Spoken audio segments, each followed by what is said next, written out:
Morning student. Today we are going to discuss menstrual cycle. This topic is a 12th class topic and this is totally based on NCERT. Okay, so what is menstrual cycle? So it is a reproductive cycle. Which type of cycle? It is a reproductive cycle that occurs in primates. किसमें होती है भाई? Primates में. अब primates क्या हैं कि जिनका ऑर्डर प्राइमेटा होता है, इनमें क्या क्या इंक्लूड होते हैं? Monkey, apes and the human. तो this is the reproductive cycle in the female primates is called menstrual cycle. ये जो रिप्रोडक्टिव साइकिल है ये प्राइमेट्स में होती है. प्राइमेट्स कौन कौन से हैं? मंकी, एप्स और ह्यूमन. इस साइकिल को हम क्या कहते हैं? Menstrual cycle. Okay. The first menstruation begin at puberty. कि जो फर्स्ट मेंस्ट्रुअल साइकिल होती है, फर्स्ट जो मेंस्ट्रुएशन है वो कब स्टार्ट होता है? At the puberty. कब स्टार्ट होगा? प्यूबर्टी पे. And this is called the menarche. और उसको क्या बोलते हैं? मेनार्क. क्या कहेंगे? Menarche. So what is menarche?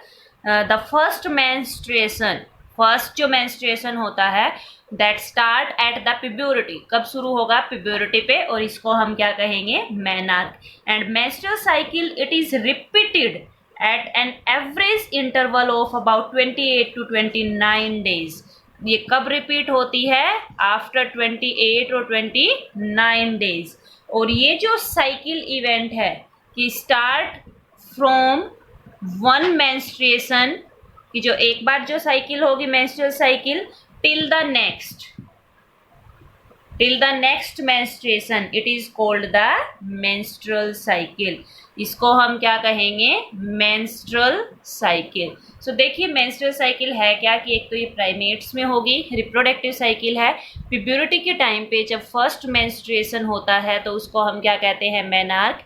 Cycle कब रिपीट होती है? आफ्टर 28 और 29 डेज. और start from the one menstruation till the next menstruation is called the menstruation cycle. इसको हम क्या कहेंगे? Menstruation cycle. देखियो अब इसका एक डायग्राम है जो एनसीईआरटी का बहुत ही अच्छा डायग्राम है. उसी में सब कुछ एक्सप्लेन है. अगर आपको वो डायग्राम समझ में आ गया तो फिर आपको एक्सप्लेनेशन की नीड ही नहीं है. ठीक है, तो हम उस डायग्राम से ही क्लियर करेंगे कॉन्सेप्ट.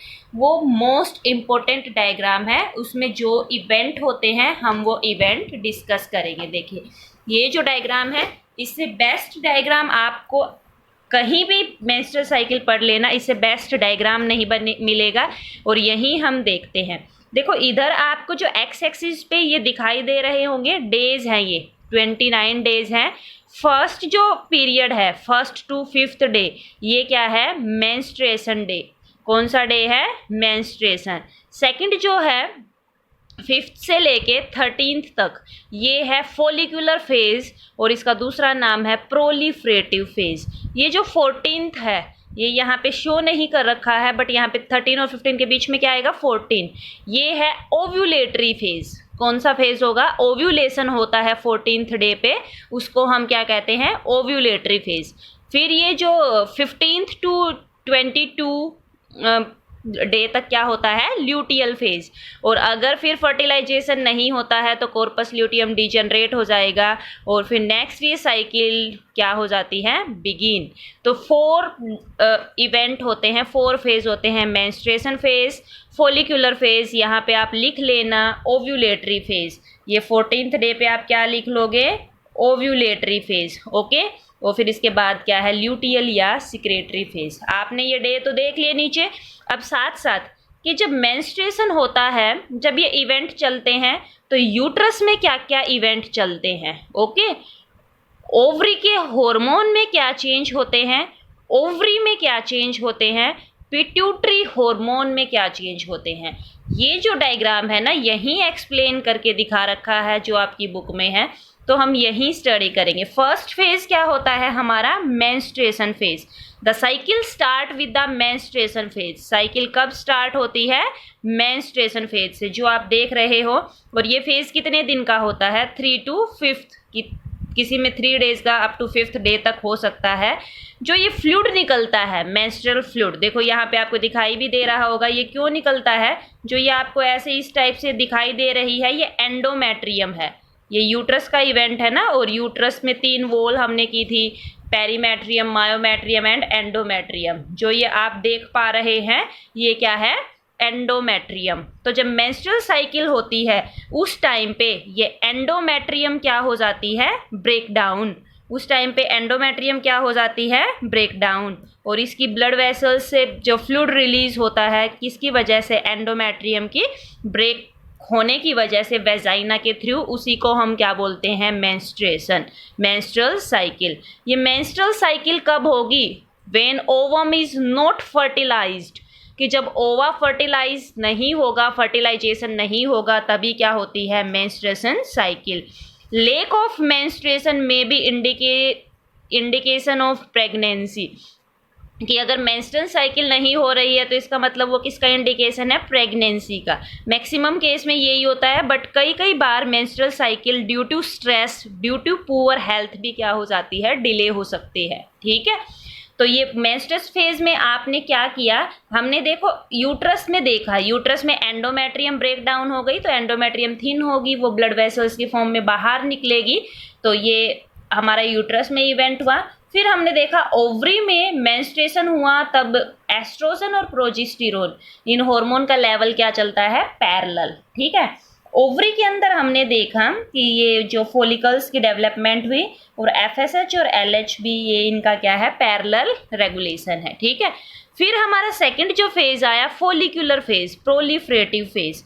तो इस प्रोलिफरेटिव फेज में क्या हुआ, देखो यूट्रस अब यहाँ पे तो जो वॉल थी वो टूट गई, अभी एंडोमेट्रियम स्टार्ट थिक होनी स्टार्ट हो जाती है। आप देखोगे, देखो कितनी थिक हो चुकी है। तो ये फॉलिकुलर फेज में एंडोमेट्रियम क्या हो जाएगी, थिक। और ओवरी के अंदर, ओवरी में क्या चेंज होंगे, ओवरी में जो पहले प्राइमरी फॉलिकल्स बने, फिर सेकेंडरी फॉलिकल, फिर टर्सरी फॉलिकल, और फिर फाइनली क्या बन जाते हैं, मैच्योर फॉलिकल्स। फॉलिकुलर फेज है ना, तो क्या बनेंगे, फॉलिकल्स बनेंगे। ठीक है, मैच्योर फॉलिकल्स बनेंगे, और वो मैच्योर फिर फाइनली किस में कन्वर्ट हो जाएंगे, ग्राफियन फॉलिकल्स में। किस में और ये एंडोमेट्रियम साथ साथ क्या होगी, रीजनरेट, दोबारा से थिक होगी। ठीक है, अब इसके साथ साथ पिट्यूटरी हार्मोन जो हैं एफएसएच और एलएच, ये क्या रहते हैं, एफएसएच और एलएच ये 13th डे तक तो क्या रहते हैं, पैरेलल चलते हैं। फिर अगले का मैं अभी रिपीट कर बताऊंगी आपको। अब ओवरी के हार्मोन देखते हैं। देखो प्रोजेस्टेरोन तो वैसे ही है इस फेज पे, आप देख सकते हैं, बट एस्ट्रोजन का लेवल क्या हो गया है, इंक्रीज। एस्ट्रोजन का लेवल क्या हो गया है, इंक्रीज। ओके, तो ये चेंज होंगे ड्यूरिंग फॉलिकुलर फेज। फिर मैंने बताया था ओव्यूलेटरी फेज। ओव्यूलेशन क्या होता है, रिलीज ऑफ सेकेंडरी oocyte, और आपकी बुक में लिख रखा है ओवम, तो इसको क्या कहेंगे, ओव्यूलेटरी फेज। ओव्यूलेटरी फेज पे ये एलएच सर्ज बनता है। एलएच सर्ज का मतलब क्या, कि पिट्यूटरी मैक्सिमम प्रोडक्शन करती है एलएच का and the FSH. LH hormone और एफएसएच हार्मोन क्या हो जाते हैं, सडनली इनका लेवल क्या हो जाता है, राइज। ठीक है, और ये 14th डे पे होगा, middle of the cycle, cycle के बीच में होगा। सेकेंडरी oocyte रिलीज होगी, या आप, और ये जो ग्राफियन फॉलिकल्स है ना, यहाँ पे आप देख सकते हो ये रैप्चर हो गया, ये ओवम निकल गया। क्या निकल गया, ओवम या सेकेंडरी oocyte। तो this process is called the ovulation. ये सारा काम कब हुआ, 14th डे पे। एलएच सर्ज बना, releasing of ovum from the Graafian follicle, Graafian follicle break down हुआ, और एस्ट्रोजन सडनली क्या हो गया, इंक्रीज। इसका लेवल तो स्टार्ट हो गया था इंक्रीज होना, बट बहुत अब बिल्कुल पीक पे आ गया। और ये जो सारे इवेंट कब होते हैं, ओव्यूलेशन फेज में। ठीक है, ये सब किस में हुए, ओव्यूलेशन फेज में। तो होप सो आपको समझ आ रहा होगा ये टॉपिक। फिर नेक्स्ट जो हमारा फेज है ल्यूटियल फेज, सिक्रीटरी फेज। तो एंडोमेट्रियम तो कंटिन्यूअस रीजनरेट होती जा रही है। अब हम जब ल्यूटियल फेज होगा ना, तो ये जो एम्प्टी ग्राफियन फॉलिकल था, एम्प्टी क्यों बोला, क्योंकि ओवम तो निकल गया, ये खाली रह गया, ये चेंज हो जाता है किसमें, कॉर्पस ल्यूटियम में। ये एक येलो कलर की बॉडी होती है, कॉर्पस ल्यूटियम क्या होता है, येलो कलर बॉडी। और ये एक हार्मोन बनाता है प्रोजेस्टेरोन। क्या हार्मोन करे, क्या बनाएगा भाई, प्रोजेस्टेरोन हार्मोन। और प्रोजेस्टेरोन हार्मोन किसके लिए चाहिए? एंडोमेट्रियम की थिकनिंग के लिए, थिक करेगा एंडोमेट्रियम को। एंडोमेट्रियम थिक क्यों चाहिए? क्योंकि अगर फर्टिलाइजेशन हुआ तो फीटस कहाँ पे अटैच होगा? एंडोमेट्रियम के साथ। फीटस कहाँ पे अटैच होगा? एंडोमेट्रियम। देखो ये एलएच सर्च सिर्फ ओव्यूलेशन पे बनेगा, बाकी फिर इनका लेवल वैसा ही हो जाएगा जैसे पहले चल रहा था। अब कॉर्पस ल्यूटियम बन गया है, तो कॉर्पस ल्यूटियम का फंक्शन क्या है? प्रोजेस्टेरोन को बढ़ाना। तो एस्ट्रोजन हार्मोन का लेवल यहाँ पे क्या हो जाएगा? कम।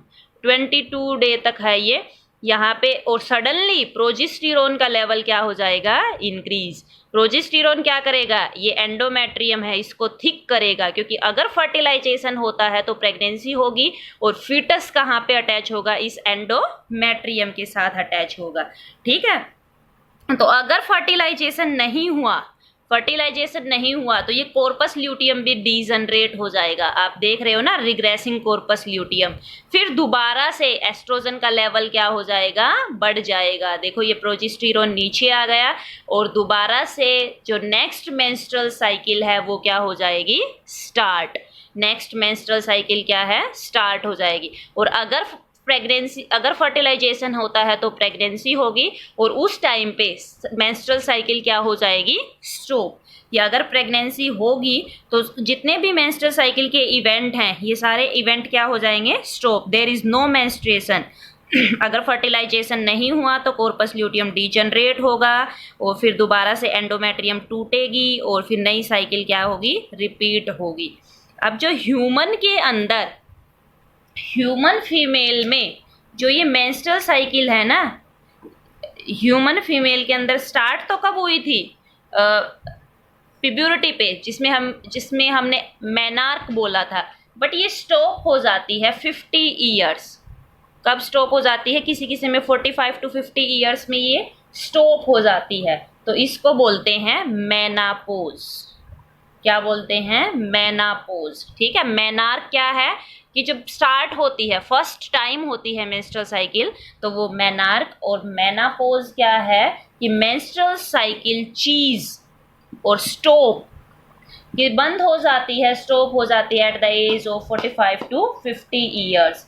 This is called the menopause. इसको क्या कहेंगे? मेनापोज। तो जो ये साइकिल मेंस्ट्रुएशन है, ये इंडिकेटर होता है नॉर्मल रिप्रोडक्टिव फेज का, और ये एक्सटेंड करती है मेनार्क के बीच में और मेनापोज के बीच में। तो this is all about menstrual cycle. Hope so you all understand my topic. If you like my if you have any problem you can ask in their comment box। और अगर video पसंद आए तो please like कीजिए and subscribe my YouTube channel. Thank you.